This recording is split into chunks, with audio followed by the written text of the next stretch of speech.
Salam semua, salam sejahtera bagi kita semua, di mana Tuhan Yesus selalu menyertai dimanapun kita berada. Pada kesempatan kali ini, kami mendapatkan tugas yaitu video penginjilan.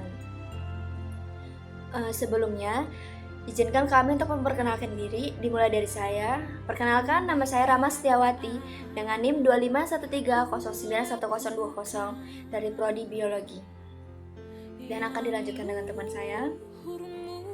Shalom semuanya, perkenalkan nama saya Martin Setia Francisco Sianturi dengan NIM 2513091022 dari Fakultas Matematika dan Ilmu Pengetahuan Alam, jurusan Biologi dan Perikanan Kelautan, program studi Biologi.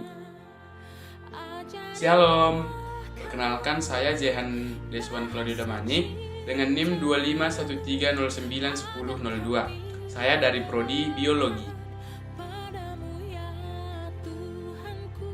Perkenalkan, nama saya Dedi Mendrova dengan NIM 2513091009 dari Prodi Biologi Murni. Perkenalkan, nama saya Britney Erina Anastasia Bangkara dengan NIM 251309101 dari Prodi Biologi.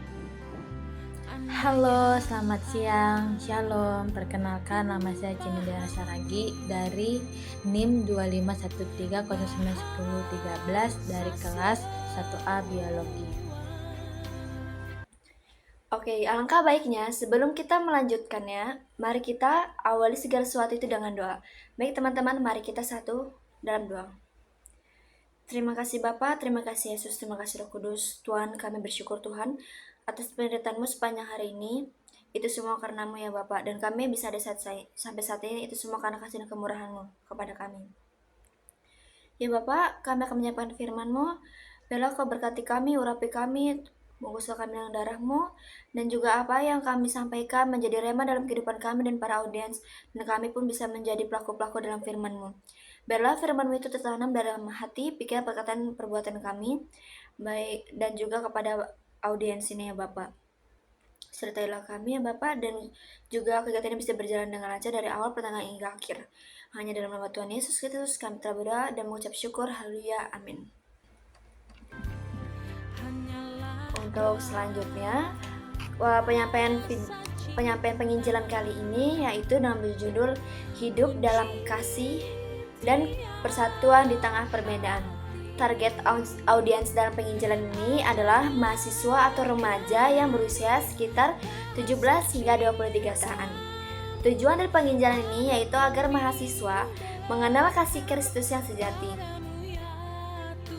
Baik, di sini kami dari kelas 1A Biologi ingin memberitakan penginjilan dengan tema Hidup dalam Kasih dan Kesatuan di Tengah Perbedaan dengan dasar firman Efesus 4 ayat 2-3. Hendaklah kamu selalu rendah hati, lemah lembut, dan sabar. Tunjukkanlah kasih-Mu dalam hal saling membantu dan berusaha memelihara kesatuan roh oleh ikatan damai sejahtera. Dengan makna ayat ini ditulis oleh Rasul Paulus untuk jemaat di Efesus yang hidup di tengah masyarakat yang beragam. Ada orang Yahudi, Yunani, budak, dan orang merdeka. Mereka berbeda latar belakang, budaya, bahkan cara berpikir. Paulus mengingatkan bahwa perbedaan bukan alasan untuk terpecah, melainkan kesempatan untuk menunjukkan kasih Kristus melalui kerendahan hati, kelemah lembutan, kesabaran, dan perdamaian. Artinya, kesatuan bukan berarti kita harus sama, tetapi kita belajar hidup saling memahami dan menghargai di dalam kasih Kristus. Oke, selanjutnya bagaimana sih penerapan bagi mahasiswa berdasarkan ayat di atas? Nah, sebagai mahasiswa, kita seringkali berhadapan dengan perbedaan pendapat, karakter, gaya hidup, dan keyakinan. Di kampus, kita bertemu dengan orang dari berbagai daerah, suku, bahkan agama. Nah, dalam situasi seperti ini, firman Tuhan mengingatkan kita rendah hati. Apa sih rendah hati?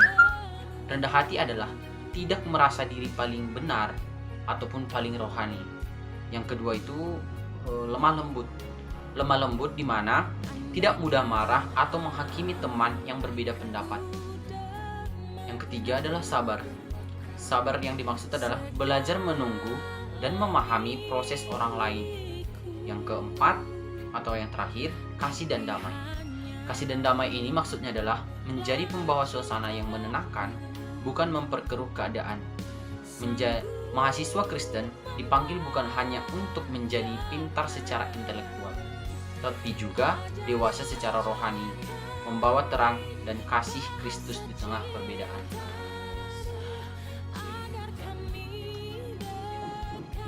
Baik, di sini saya akan mengabarkan kabar baik Injil yang terkandung. Injil mengajarkan bahwa Yesus Kristus adalah sumber kasih dengan kesatuan sejati. Melalui kematian dan kebangkitannya, Yesus telah memperdamaikan kita dengan Allah dan juga memampukan kita untuk hidup berdamai dengan sesama.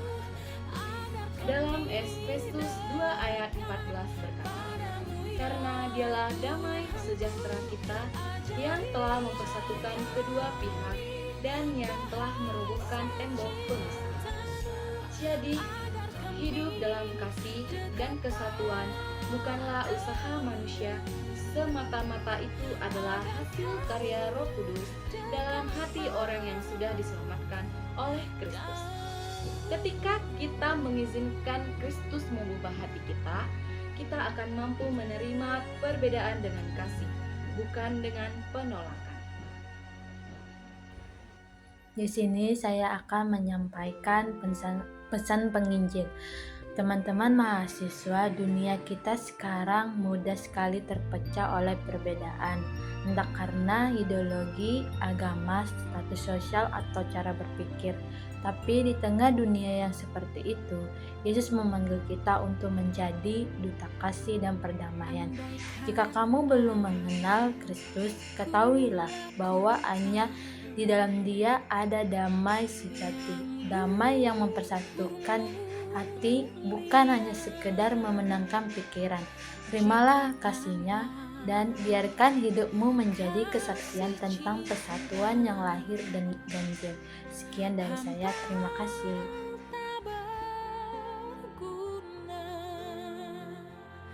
Jadi kesimpulan dan penutup penginjilan kami ini yaitu, kasih bukan hanya sekedar perasaan, tetapi tindakan nyata yang lahir dari hati yang sudah diubah oleh Kristus. Efesus 4 ayat 2-3 mengingatkan kita bahwa hidup sebagai pengikut Kristus berarti belajar rendah hati, lemah lembut, sabar, dan hidup dalam damai sejahtera. Dalam perbedaan apapun, baik itu suku, budaya, sifat, atau pandangan, kasih Kristus mempersatukan kita. Dengan kasih, kita tidak hanya hidup untuk diri kita sendiri, tetapi juga menjadi saluran berkat bagi orang lain.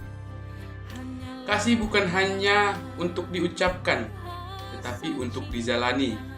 Ketika kita hidup dalam kasih, kita sedang menunjukkan kepada dunia siapa Yesus yang kita sembah. Kolose 3 ayat 14 mengingatkan kita lagi, dan di atas semua itu, kenakanlah kasih sebagai pengikat yang mempersatukan dan menyempurnakan. Amin.